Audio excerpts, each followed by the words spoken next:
Hello from here.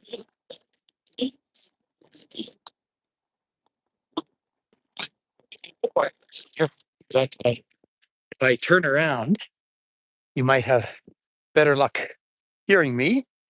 So here we are. That is the Bow Valley, of course, down in the distance, looking all the way across. Actually, a Mount Norquay over there. You can see the ski runs in the distance. It's kind of nice to see. So I rode my bike over. Car is in the shop again.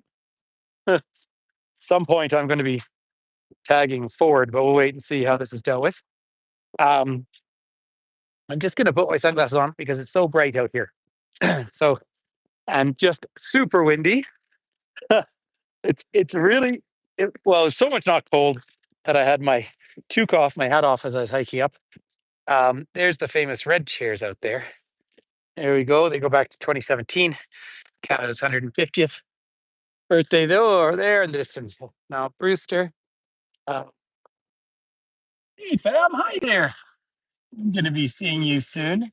Dark clouds brewing. No kidding. Well, it's actually, see, there's some blue sky and there was a bit of snow this morning. Yeah, and it's nice to see you. Lovely to have everyone here. I was going to schedule this, but I just didn't know with the conditions what it would be like. You'll see that for hiking, I got my spikes on, which you need because say 3 days ago it was the overnight temperature was minus 28, and now yesterday and today we are distinctly above freezing. And maybe up here we might be right on freezing. Um, I'm up in the land. Well, there's a Douglas fir on the left, but the white bark pines up here, higher elevation, up at about 1,650 meters or about 52, 5,300 feet. Looking across at Sulphur Mountain in the distance there, which is up at about 8,000 feet. And then, of course, over to beautiful Mount Norquay. It's, hi. Um, is that right, Jenna? Yeah, experiencing the same weather.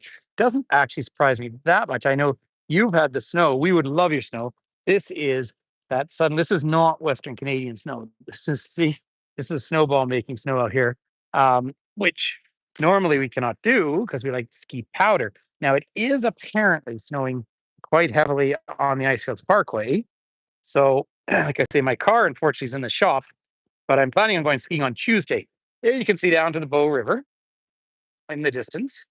And there's actually a great view of the Banff Springs just through these trees, but I'll take you over to have a little peek at that. But it is exactly about 54 kilometers from here to Lake Louise. Straight that way. I'm looking straight west. Well, I guess you're driving a little north. Now, yesterday I was out biking on the golf course, which is down in the valley. And there's no road access this time of year. So it's really, or no car access. So it's really lovely to head down that way, but mushy and wet. And there was elk droppings everywhere. And then a friend just messaged me to say there's about 100 elk up in the campground. So I might ride my bike up there afterwards. There you are looking down into the town of Banff itself. And there we are, the same conversations with our about 9,200 people, about 8,400 with need to reside. But being a weekend, it's busy down in town. And that's fun. I might even head out for a little lunch afterwards. Now, I want to take you down to the other side of this view as well. Sometimes we've been having reception issues throughout the valley the last little while. So if it does cut out, it tends to reconnect a couple of minutes later. So let me give that a go. Just going to walk past a couple of people over here. And then I'll take you down around where you get a little bit out of the wind. The wind is coming from the west, which is where, of course, our dominant winds come from. But as a consequence, that's where the warm weather is coming from as well. By the way, you might see some smoke out in the distance, right down about there. They're doing all sorts of prescribed burns, intentional burns right now at the moment. And they're even going to clear some trees behind my house because we are so dry that we're concerned about fire.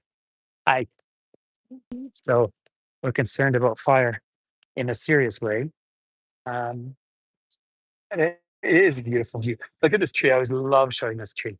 The trees will always grow straight up. And obviously, at some point in this tree's life, probably another tree fell on it and then it grew around. Now, gradually, of course, the tree is getting fatigued. And I do think people probably touch this one a bit more. You know what? I'm actually going to go up a little further and hopefully I don't cut out. It's all limestone up here, of course. We're basically on dolomite limestone here. The reason I mention that, that's the lower end, the base of the mountains. There's three major thrust faults that create the mountains around Banff in this area. And this particular mountain, which is the smallest standalone mountain in the park, had the top just drained off or eroded off it with a with glaciation down the valley. But you see the root systems here? Very big, thick roots that integrate with the rock.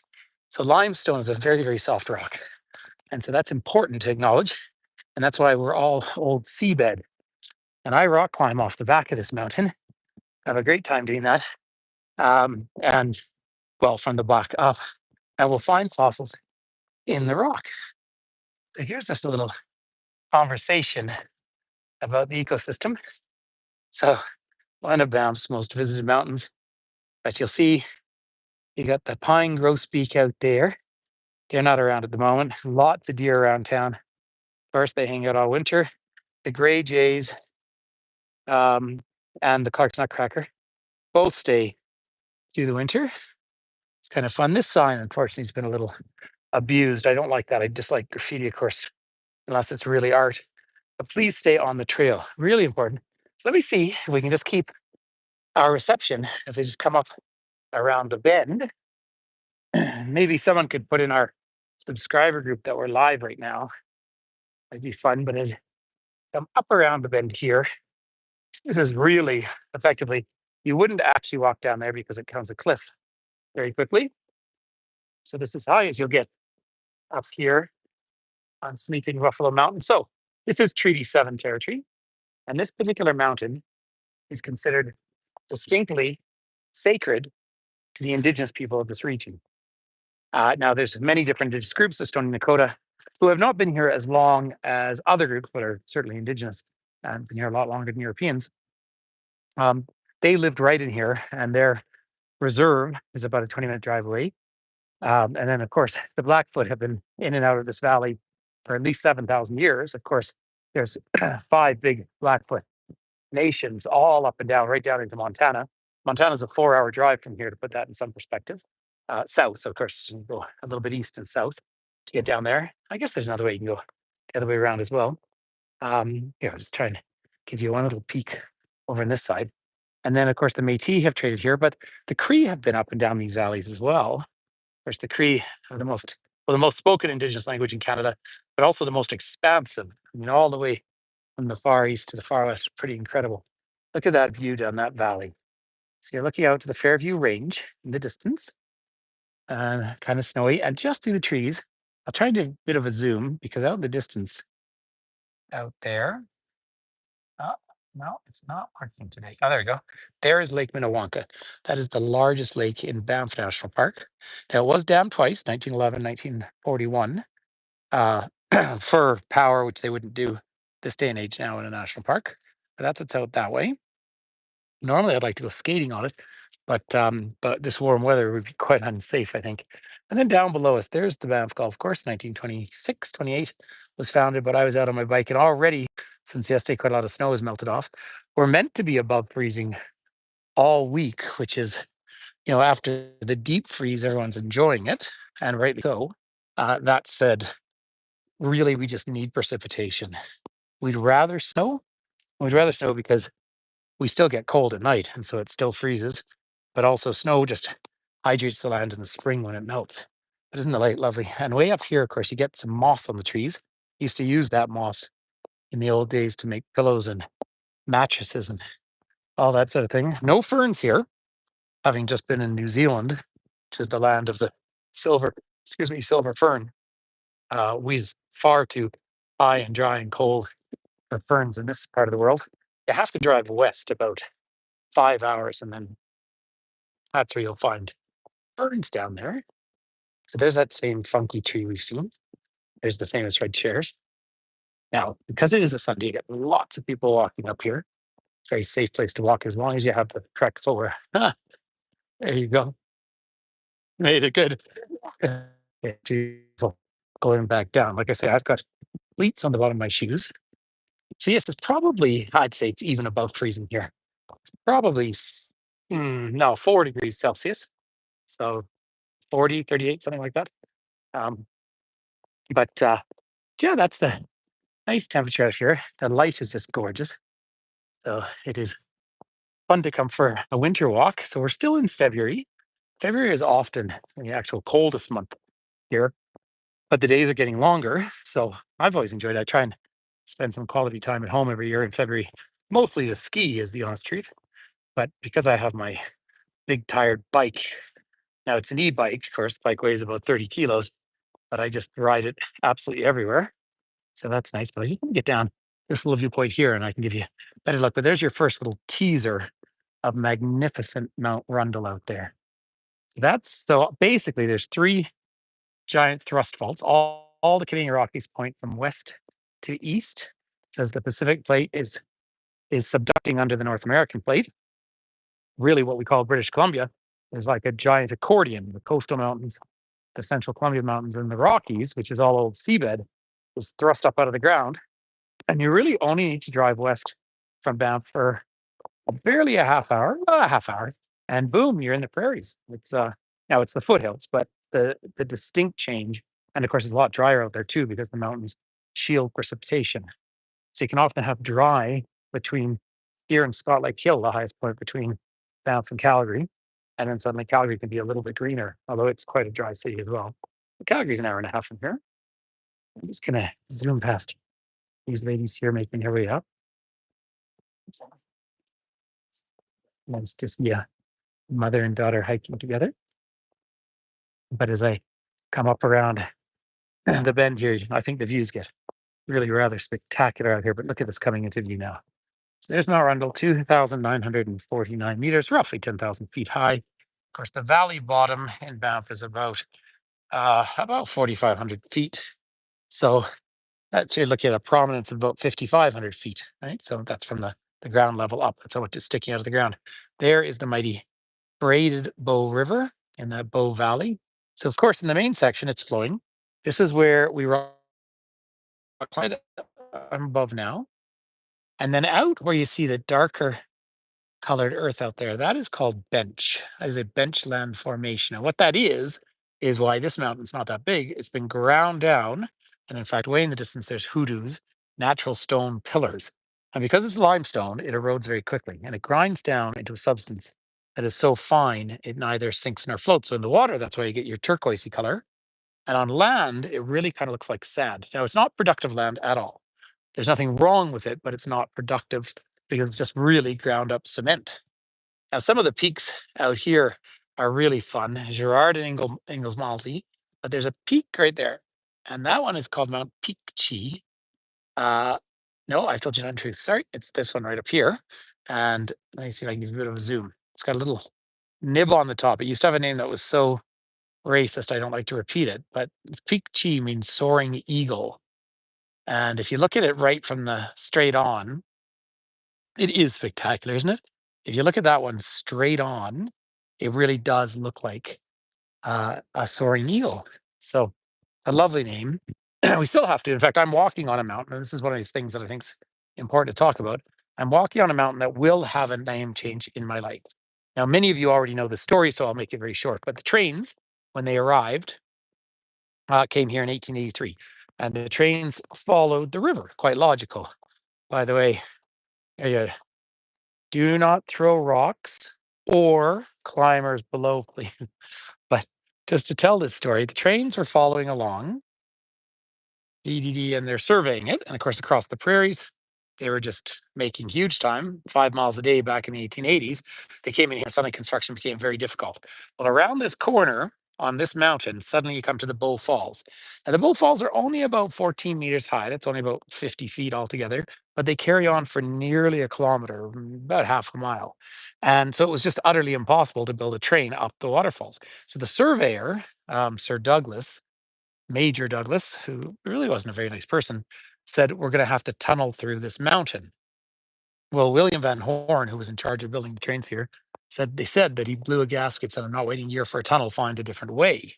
And they did. So suddenly the trains veered off from where they were following the river and they went up to where the Trans-Canada Highway is now on this side, and that's why the town of Banff is on one side, but the Banff Springs Hotel is on the other. So that's long and short. They then named it Tunnel Mountain, kind of to make fun of him. Um, but the real name of this mountain is Sacred Buffalo Guardian, or actually, we should really say Sacred Bison Guardian because there is no buffalo in North America. It's the North American bison. And the only way I can't show it to you is because I'm standing on it. From any other place, looking at this mountain, it looks like a bison that's sitting down with the head and the hump on its back and all. And it's wonderful. So 16 Indigenous bands, including lots of people like myself, have all signed a petition to have the name changed back to probably to simplify it, just be Buffalo Mountain. I mean, sacred sacred bison guardian or something would probably be, but rather than getting caught up in the minutia of that, it would be nice just to have a name change. We could still have Tuttle Mountain Road and all sorts of things like that. And then once again, don't see him too often. There's that shadowy creature seems to follow me whenever the sun's behind me. So that's fun. It is beautiful, isn't it? So it's hey, B, you're here. Oh, just you're here. See, all my favorite people are here. I'm glad you know. Look, this is what I really like is the light coming down through the trees here. I just always find that so so attractive. Yes. So yeah, the comment I feel like I need to repeat comments because I don't know how well people see them on replays. But you like the idea of the mountain being sacred. I would say at a mild, and I'm not a person of faith particularly, but to me the mountains are sacred. Like I have a feeling in myself when I'm in the mountains, and it doesn't have to be these mountains, although definitely the Canadian Rockies have a thing, obviously for me. And it is funny. I mean, it's it's pretty special to live in a place, even though I have a small house. It's very expensive, cost of living's high, all that, all the challenges that come along with it. But um, but to live in a place like I remember seeing my friend Eriko, who's a guide in Tokyo, and she said, "But of course, you live in the most beautiful place in the world." Which I would never say I live in one of, but it's well, Justino asked that question. Was in Mexico with me, and I love being up in those mountains too. So there is a sacred element to them, but also the idea of this being sacred. This particular one has a lot of merit to it, and let me make an argument why. First of all, as you look down through the trees, you might make. Um, Let me answer that question, Susan. That's a great question. You'll see the Banff Springs Hotel down through there, and then there's Sulphur Mountain. Now, there's 9 natural hot springs on that mountain. And they come from a subduction system because now there was an earthquake in Vancouver the other day, by the way, 4.7. But here, as this snow melts down the side of that mountain, it gets so deep into the earth that it's heated up the mantle and comes back up through a radioactive breakdown. Well, this little mountain here creates a very sheltered valley. So you'd have the sacred guardian standing behind you. And through the winters, they had pit houses and teepees, and they had access to warm water. And that's why Banff is situated here, because they started Banff's a hot springs resort way back in the 1880s. So there is actually a logic to its location. Um, Now, the very good question about why don't they use the stony names, well, I mean, the short answer, of course, is colonial racism. I mean, that's the obvious. But also, um, there's some debate about which names to use in different things because Stony is one of the language groups here, right? Or Lakota, not Lakota, they're Athabascan Lakota, actually. Or Assiniboine, excuse me, Assiniboine Lakota. So I'm just watching my step. So Blackfoot have been here a lot longer and have very different names as well. And so sometimes the decision about which name to use is part of the debate. Um, there's the clubhouse for the golf course out there. I won't finish. I will finish answering that question. So, because it's such a good one. But I do want to show, you see a little island right in the middle of the river down there. There's one tree.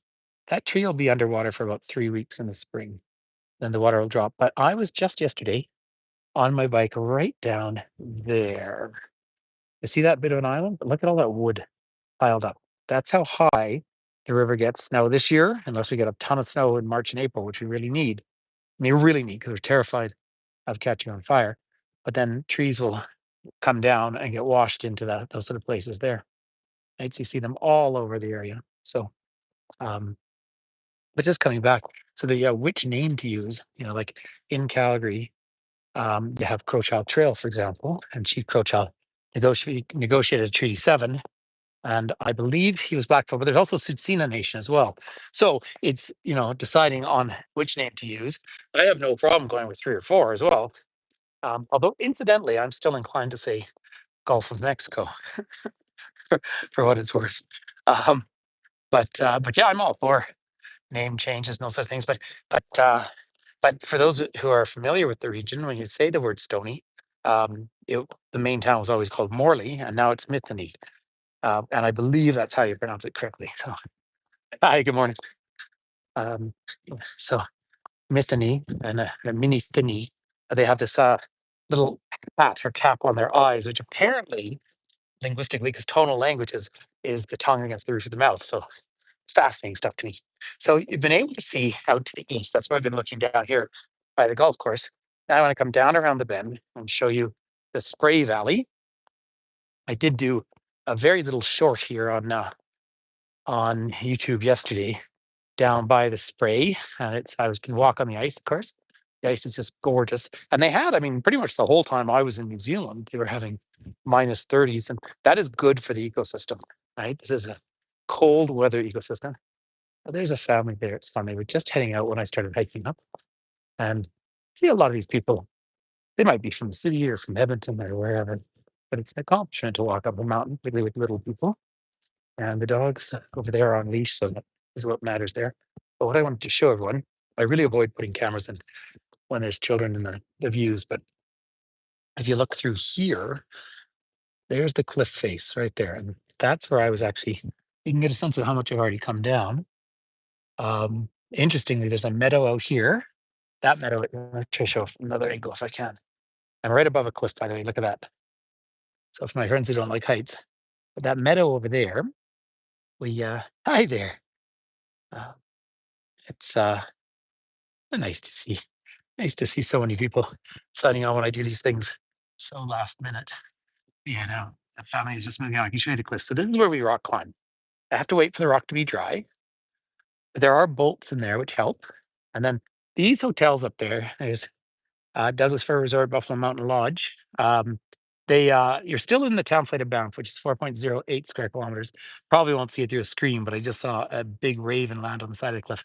And then way in the distance, you will see the frozen cascade. There it is. There's the frozen waterfall on Cascade Mountain. And that's the one, of course, when you're right in the center of Banff, that you have the views in all directions. So this view up here, I just love this view every time looking east. And that Fairholme Range, this is a Douglas fir tree right here, and it's getting quite old. Um, I am coming to London in late March. Um, that's I must know you, but I don't know you by your moniker there. Yep, I will be in London in late March and early April, and then I'll be in Paris as well. So I'm coming over. Well, I have a group arriving in about 10 days or so, maybe 9, and we're going up to Yellowknife for the Northern Lights. And again, I can't control the weather, but this has been the best year ever. I'm just gonna get past these folks. It's and I just watch my step up here. And so it's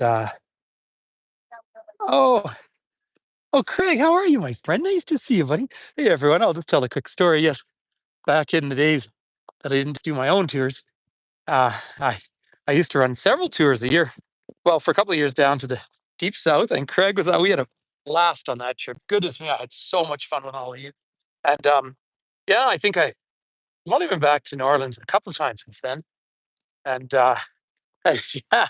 Oh, so I do get Craig, I do get over, you probably see it. I get over to the UK a couple of times a year as a rule, partly because that's the easy direct flight from Calgary, right? So it's really just 8 hours, so from Western Canada. In many ways, that's our hub. But oh yeah, it's I'm on the verge. I'm not doing nearly as much in the States these days with the unfortunate politics. And but of course, a lot of the Americans who come traveling with us are just as mortified. But anyway, that's another conversation for another place. These are white bark pines in front of us, and there is the mighty Banff Springs Hotel there, the birth of modern tourism. Right down in the distance. So I was standing on the ice yesterday for the little short I did. There's the bridge. There's a little spray river as it flows in. to the Bow River. And then across from us, up in the distance there, they let you up to Sulphur Mountain. But the Banff Springs is, I think there's one other angle I get that. Maybe just get a better view of it down there. By the way, we've just been doing all our town taxes and evaluations, and I believe that hotel is now worth, at least for taxable purposes, into the billions of dollars. So they're pretty remarkable. They do contribute massively to our town taxes. So um, I will go once in a while. If particularly friends are visiting from out of town, go up to the Rundle Bar and have a drink up there. I don't tend to go eat there. I just don't think it's worth the cost of money. Sometimes people get worried when I walk down this trail. They think it's too narrow, but you see several people across. Well, two people. Um, do you know, Justina? It does look like a fairy tale castle. It literally was. Van Horn said, "If I cannot export the scenery, I will import the tourists." And he said, "I'll build a castle in the mountains." Now, the first one was finished in 1888.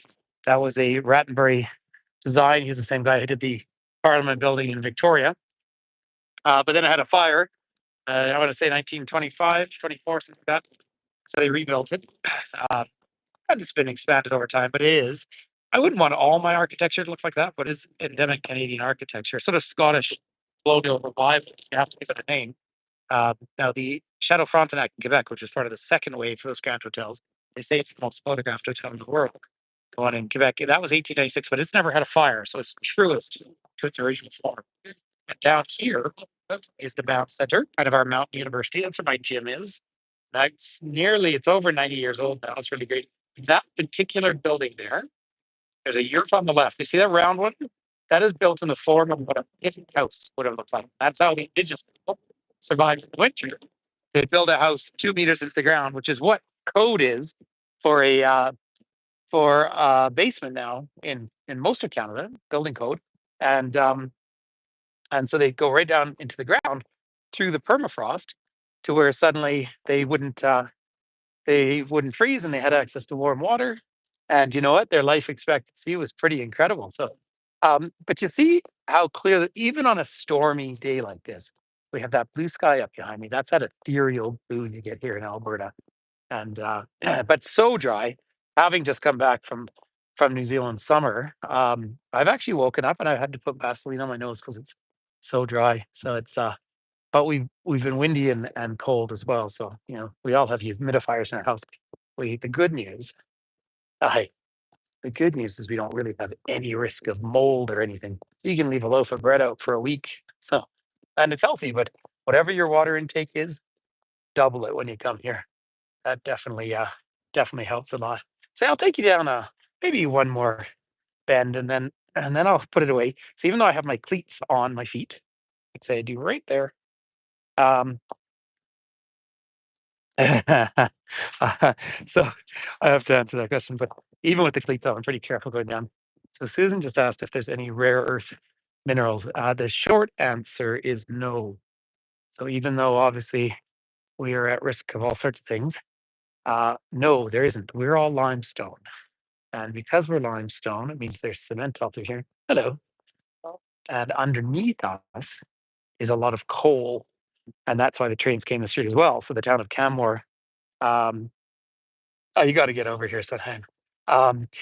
Well, so the rare earth minerals that matter in my general part of the world. Now, if we're talking European sense, of course, it would be 3 or 4 countries away. But in Western Canadian sense, the province of Saskatchewan has the largest potash reserves in the whole wide world, and that, of course, is fertilizer and everything. Extremely important. Um, and northern Saskatchewan has, I believe, the largest uranium reserves in the world. There's Uranium City you can find on the map, way up by the border with Northwest Territories. Now, Yellowknife, where we'll be going in about 10 days, is gold. And then Alberta, of course, has the third largest oil reserves in the world. So, yes, I mean, there's Canada's, of course, resource driven. 72% of the economy is service, but that's true of every developed economy. It's usually between 69, 74%. So, that's just a factor of it. But yes, now when you get into British Columbia, which is only an hour's drive from here, then you're still in the Rockies. You're still in the limestone for another hour, roughly. You get into Golden, but then suddenly you find minerals there. Was all right. Yeah, it's interesting. I'm in Canada right now. Is both making the news a bit more. Now we were all extremely excited as a country the other night in the big hockey game, so that was great fun. And we are very, very, very tired. The Hitman. Oh, Brett the Hitman Hart. If that's who you're talking about, he's from Calgary, and that's Stu Hart. They used to. That's really the birth of professional wrestling, as they call it. That's all. As a child, we used to go and watch that stuff. Interesting bit of history from this part of the world. And I get to Mexico so much. Of course, you got lucha libre there, but I haven't been to one of those for a few years. So that's sort of fun. But but yeah, we're tired of being called the 51st state and all that. And I don't want my travel site to be a political site, although I'm very driven by human rights, and people who travel with us know that, and that's actually a precursor. People have been asked to not be on trips if they can't respect um, diversity in that sort of world. So fairly straightforward thing. And so every now and then, yeah, now my platform's not huge, but at least every now and then there's a time to speak out a little bit. So you know, it's as someone said recently, you know, if you wondered what you would have done in Germany in the 1930s, you're doing it now. So anyway, there's that sort of a heavier comment, but I'll make my way down here. Let me just curve this around, and then I'll go down one more bend because I think there's one more half decent view, and then I'll pack you away for when it's just to keep control of my descent. Yeah, everyone's adjusting their glutes, which is pretty important. Now you really do have to watch your step as well because of the roots. So thanks everyone for coming on very last minute. Obviously, I appreciate any contributions, but also if you just share our page around, I do a lot of those little shorts. Anything like that is just really helpful and useful to growing all of this. And if you scroll back through the lives, I think there's at least 15 different countries where I've done the lives in at least 100 different locations. So that's a fun thing. It's nice being home right now this time of year. And, and my plan is to be skiing on Tuesday. I actually have a private virtual tour I'm doing for a care home, but I'll see if the weather's really nice and the battery holds. And I'll put on one more out there. So anyway, thanks for connecting everyone. And thanks for joining our subscriber group and all those little things to help support this channel little by little. And I hope you enjoyed this nice little walk. Oh, you're very welcome. Oh, nice. That's lovely. That's so much fun. You randomly catch people in different times of the day. So I did by the way, post post there's space on our October tour to Italy, by the way. So but I will be home from mid to later May right through to August because I love summer and summer's very short here. As the old wise person once said, in the Canadian Rockies, you got June, July, winter. But usually you have later June, July, August, and then September's gorgeous, but still drops below freezing at night. But our climate is changing too. So yeah, but you can see I'm having to be quite careful of my steps through here. So all right, ladies and gentlemen, big hugs. Lots of love. Oh, see, a little bit of snow coming up the valley, hopefully. Come on, more the merrier. All right. Take care, everyone. See you soon. Bye bye.